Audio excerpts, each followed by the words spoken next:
चलो फिर देखें आप लोग, आपके पास आता है बेटा मोस्ट इंपोर्टेंट क्वेश्चन आता है, describe the structure and functioning of a nephron. ये मैं आप लोगों को करवा चुका हूं, समझ में आ गई बात? ठीक है, हो जाएगा। फिर है भाई हमारे पास दूसरा क्वेश्चन है भाई, what are the methods used by plants to get rid of excretory products. जो भी प्लांट होते हैं वो कौन से मेथड का प्रयोग करके अपने अंदर से वेस्ट मटेरियल को रिलीज करते हैं भाई। ठीक है, समझ में आ गई बात? कैसे करेंगे भाई? देखो ये कहता है the plants use completely different strategy. Strategy को हम लोग क्या लिख सकते हैं? मेथड। स्ट्रेटजी का मतलब और मेथड का मतलब होता है तरीका। ठीक है भाई। For excretion then those of animals. Animal की अपेक्षा में जो प्लांट है वो बिल्कुल अलग क्या करते हैं? मेथड यूज करते हैं एक्सक्रेशन के लिए भाई। ठीक है, तो कहता है oxygen itself can be thought of as an waste product generated during photosynthesis. Oxygen भी प्लांट के लिए क्या है? एक वेस्ट मटेरियल है भाई। ठीक है, जो किसके दौरान रिलीज किया जाता है? फोटोसिंथेसिस के दौरान। और इसको एक नाम से और जानते हैं, बाई प्रोडक्ट ऑफ फोटोसिंथेसिस। क्या होगा? O2, oxygen. ठीक है भाई। फिर कहता है भाई, इसमें कहता है कि plants deal with oxygen as well as CO2। जो प्लांट है वो दोनों के साथ डील करते हैं, ऑक्सीजन के साथ भी और CO2 के साथ भी। CO2 का प्रयोग करके फोटोसिंथेसिस के जरिए से भोजन बनाते हैं भाई, और O2 को छोड़ देंगे भाई। ठीक है, तो एक्सचेंज ऑफ गैसेस करेंगे भाई, ये दोनों करेंगे ना, O2 को भी और CO2 को भी भाई। फिर कहता है भाई they can get rid of excess water by transpiration. Transpiration के जरिए से, वाष्पोत्सर्जन समझा था ना आप लोगों को। ठीक है, ये प्लांट होता है भाई। ठीक है, ये प्लांट है भाई। ठीक है, ये रूट्स के जरिए से क्या है? ये रूट्स हो जाएंगे भाई। रूट्स के जरिए से इंटरकनेक्ट होता है, तो वाटर एंड मिनरल को क्या है? सोयल के पास से अब्सॉर्ब करेंगी, इसके पास से स्टेम के पास जाएगा, वाटर एंड मिनरल जाएगा ना, स्टेडी मूवमेंट से, धीरे धीरे मूवमेंट से। फिर अलग अलग ब्रांचेज के अंदर जाएगा। लीफ के अंदर क्या होता है? स्टोमेटा नामक पार्ट होता है भाई। क्या होता है? स्टोमेटा। वो खुलता भी और बंद भी होता है भाई। किसकी सहायता से? गार्ड सेल की सहायता से होता है ना। तो उन स्टोमेटल पोर के जरिए से जब पौधे के अंदर पानी की मात्रा ज्यादा हो जाती है बाई चांस, ठीक है, तो उनको स्टोमेटा पोर के जरिए से वाटर वेपर के रूप में एयर के अंदर रिलीज कर देता है पानी को। उसको ट्रांसपिरेशन बोलते हैं भाई। किया था ना ये चीज हमने, हो जाएगा। फिर कहता है भाई अपने पास for other waste plant use the fact that many of their tissue consist of dead cells and that they can even lose some part such as leaves. क्या काम करता है? प्लांट के अंदर बहुत सारे पार्ट ऐसे हैं जिनके अंदर डेड सेल्स पाई जाती हैं भाई। ठीक है, लेकिन फिर भी वो प्लांट के अंदर काम करती हैं वो। ठीक है, जैसे कुछ पार्ट क्या करता है कि उनको वेस्ट वगैरह स्टोर करके उनको फॉल ऑफ कर देता है। जैसे फॉर एग्जांपल लीव्स, आपने देखा होगा पौधे के कई बार पत्ते पीले होकर के गिर जाते हैं। पीला कलर क्यों हो जाता है उनका? वेस्ट मटेरियल क्या कर देते हैं? फूड वॉक्यूल के अंदर स्टोर करते हैं और वो उसके अंदर रहेगा भाई भोजन। किसके अंदर? पत्तों के अंदर। तो अगर पत्तों के अंदर से भोजन ऑल पार्ट में चला गया तो वेस्ट मटेरियल भी तो कहीं स्टोर करेंगे। तो पुराने लीव्स का अंदर जो भी होता, ओल्ड टिश्यू जो भी होते हैं उनके अंदर वो वेस्ट मटेरियल क्या करते हैं? स्टोर करते हैं, और पौधे के पत्ते पीले होकर के क्या हो जाएंगे? गिर जाएंगे। समझ में आ गई बात? ठीक है, फिर कहता है many plant waste product are stored in cellular vacuole. इसके अंदर क्या होता है? 50 to 90%, 50 to 90% एरिया कवर करता है प्लांट सेल का फूड वॉक्यूल। तो इसके अंदर ये भोजन भी स्टोर कर सकते हैं और क्या कर सकते हैं? वेस्ट मटेरियल भी। जैसे आपके घर में स्टोर रूम होता है ना, तो कोई भी आपके घर में अगर ऐसी वैसी चीज है जिसका एक यूज आपको 1-2 महीने में एक बार होता है भाई, तो उसको क्या करोगे आप लोग? जैसे कूलर वगैरह है ना, क्या करोगे? स्टोर रूम के अंदर स्टोर कर दोगे भी, उसको वहां पे रख दोगे, जब भी जरूरत पड़ेगी उसको निकाल लोगे, सीधी सी बात है। तो फूड वॉक्यूल एक प्लांट सेल का ऐसा एरिया, जरूरत पड़ने पर वो कभी भी किसी भी चीज के लिए यूज करेगा भाई। किसी चीज को स्टोर करने के, भोजन को स्टोर करने के लिए यूज कर सकता है, या वेस्ट मटेरियल को स्टोर करने के लिए यूज करेगा भाई। समझ में आ गई बात? ठीक है, फिर कहता है भाई वेस्ट प्रोडक्ट्स में be stored in leaves that fall of, leaves के अंदर हो जाता है भाई, ठीक है, इसी वजह से वो पीले होकर के क्या होते हैं, गिर जाते हैं भाई। फिर कहता है other waste product are stored as resin and gums, आपने देखा होगा कि जो भी मतलब क्या बबूल की किकर वगैरह होती है, देखा है आपने, बबूल का पेड़ जो होता है उसके ऊपर से क्या होगा, स्टेम के ऊपर से क्या होगा कि ब्लैक ब्लैक कलर का लिक्विड निकलता है, कभी देखना आप लोग, उसको रेजिन बोलते हैं, क्या बोलते हैं उसको, रेजिन बोलते हैं भाई, ठीक है।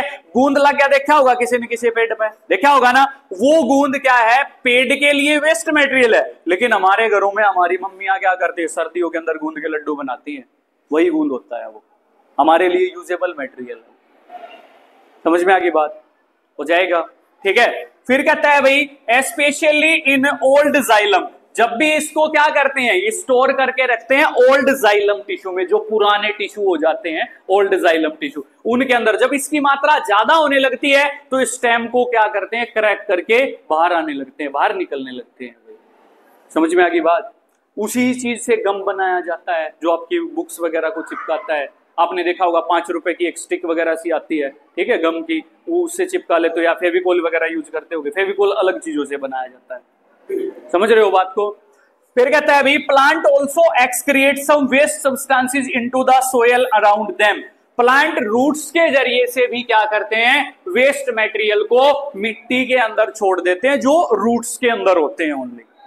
समझ में आ गई बात, हो जाएगा ये। इस प्रकार से जो प्लांट है वो क्या काम करते हैं भाई, वेस्ट मटेरियल का एक्सक्रेशन करेंगे, हो जाएगा। फिर है भाई थर्ड क्वेश्चन, भाई थर्ड क्वेश्चन में क्या है भाई, how is a amount of urine produce regulated, जो भी यूरिन हमारी बॉडी के अंदर क्या है प्रोड्यूस्ड होता है उसका रेगुलेशन कैसे होता है भाई, कैसे किया जाता है उसका। तो इसमें क्या कहता है भाई कि द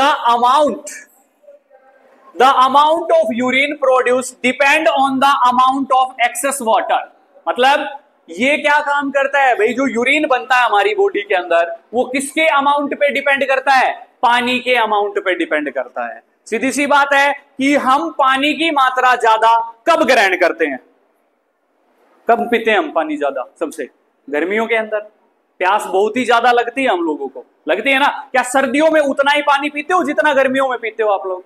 सर्दियों में तो मान लीजिए एक बार घर से पी के आगे तो ईसा मौका लगा कि भी आधी छुट्टियां में पानी पिया जाओगा, होता है ना ऐसा, ठीक है। या एक बार स्कूल में आके आपने दूसरी तीसरी बेल में पानी पी लिया मान लीजिए, फिर दिल ही नहीं करेगा सारा दिन पानी पीने का, पसीना भी नहीं आएगा उस दौरान। लेकिन गर्मियों में टेम्परेचर ज्यादा होने की वजह से पानी ज्यादा पीते हैं, प्यास ज्यादा लगती है, कुछ पसीने के द्वारा एक्सक्रेट हो जाता है, कुछ यूरिन की फॉर्म में एक्सक्रेट हो जाता है। तो जो यूरिन आता है या स्वेट आता है, पसीना जो भी आता है हमारी बॉडी के अंदर, ठीक है, वो किसके ऊपर है, अमाउंट ऑफ एक्सेस वाटर, जितना ज्यादा हम पानी पिएंगे उतना पसीना आएगा, जितना ज्यादा पानी पिएंगे उतना ज्यादा यूरिन बनेगा हमारी बॉडी में, और वो आपकी बॉडी के लिए बहुत ही ज्यादा हेल्पफुल होता है।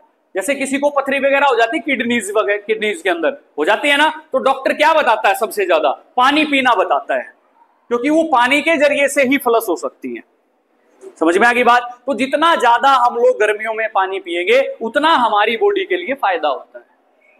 समझ में आ गई बात। जिससे यूरिया जो होती है, यूरिया से ही यूरिन बनेगा, यूरिया से हमारी बॉडी में यूरिक एसिड बनता है, और अगर यूरिक एसिड हमारी बॉडी के अंदर स्टोर होने लगा, एक्यूमुलेट्स होने लगा, तो दिक्कत हो जाएगी, हाथों पैरों पे सूजन आ जाएगी, चलने का या खेलने का, भागने का, दौड़ने का दिल ही नहीं करेगा, क्योंकि थकावट बहुत ही ज्यादा होगी।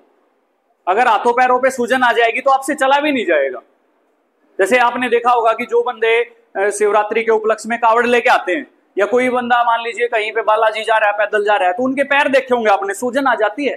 300 साढ़े 300 किलोमीटर, 250 किलोमीटर, 200 किलोमीटर जो भी बंदा चलेगा तो पैर सूजन आ जाएगी, फोल्ले हो जाएंगे, नीचे हो जाएंगे ना। तो उनके पैर देखना आप लोग कितने सूजन आ जाती है, उनसे भी ज्यादा सूजन आ जाएगी आपके पैरों पे, चला नहीं जाएगा आप लोगों से, ठीक है, तो दिक्कत आएगी। तो इसी वजह से डॉक्टर बोलता है कि आपको नॉर्मल वे में भी पानी, अगर आप नॉर्मल है, कोई पथरी वगैरह नहीं हो रखी, तो भी आप लोग पानी ज्यादा पी।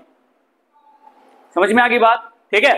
तो and dissolve waste present in the body, जो भी वाटर है जब हमारी बॉडी के अंदर जाएगा तो जो भी वेस्ट मटेरियल है उसके अंदर, बॉडी के अंदर, तो वो किसके अंदर डिसॉल्व हो जाएंगे, पानी के अंदर डिसॉल्व हो जाएंगे। वैसे सीधी बात है, समझ रहे हो बात को। फिर कहता है भाई some other factor such as habitat of an organism and hormone मतलब एक जो ऑर्गेनिज्म होता है कोई भी, उसका हैबिटेट पे भी डिपेंड करता है, कहां रहता है, कौन से एरिया के अंदर रहता है।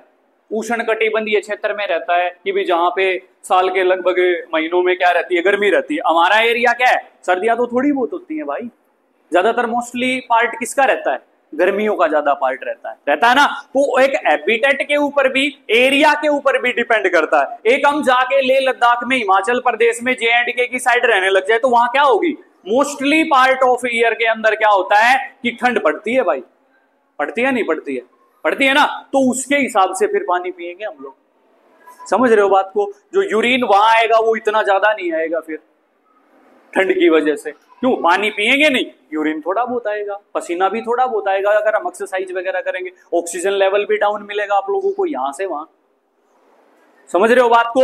तो हैबिटेट के ऊपर भी डिपेंड करता है, और दूसरी चीज ये रहता है भी हार्मोन के ऊपर डिपेंड करता है, जिस हार्मोन को क्या है सॉल्ट फॉर्म में बोलते हैं ADH। क्या बोलते हैं भाई, ADH। इसकी फुल फॉर्म हो जाएगी एंटी डायूरेटिक हार्मोन। क्या हो जाएगा अभी, ए से बन जाएगा एंटी, बन जाएगा भाई, डी से क्या बन जाएगा, डाईयूरेटिक। क्या बन जाएगा, डाईयूरेटिक, ठीक है। और एच से क्या हो जाएगा भाई, hormone. Also regulate the amount of urine produced. जो भी यूरिन हमारी बॉडी के अंदर बनता है उसको रेगुलेट दो चीज करती हैं भाई, सॉरी तीन चीज करती हैं। एक तो अमाउंट ऑफ वाटर, दूसरा हैबिटेट, और तीसरा हार्मोन जो एंटी डाईयूरेटिक हार्मोन है ADH।